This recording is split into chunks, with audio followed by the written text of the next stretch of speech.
Hello everyone, কেমন আছো সবাই? আশা করি সবাই ভালো আছো। আমিও খুব ভালো আছি। নতুন একটা ভিডিওতে সবাইকে ওয়েলকাম জানিয়ে নতুন ভিডিও শুরু করছি। যা গরম পড়ছে তাই ভাবলাম একটা হালকা পাতলা রান্নার রেসিপি তোমাদের সঙ্গে শেয়ার করি। আলু কলা কাতলা মাছের ঝোল।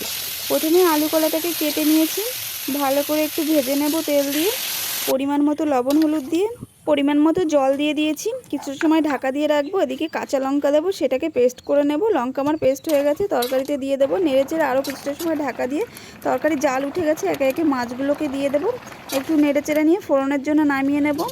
এদিকে শুকনো খোলা একটু জিরে ভেজে নামিয়ে নেব। কিছুটা তেল দিয়ে কিছুটা আদা ভেজে তুলে নেব।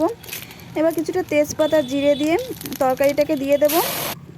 এদিকে ভেজে রাখা মশলাটাকে পেস্ট করে নিয়েছি, আদা জিরেটাকেও দিয়ে দিয়েছি। তরকারি আমার রেডি হয়ে গেছে, নামিয়ে নিয়েছি। তরকারিটা খেতে না দারুণ টেস্টি হয়েছে। আমরা টেস্টি তরকারি দিয়ে ভাত খাই। তোমাদের বাই।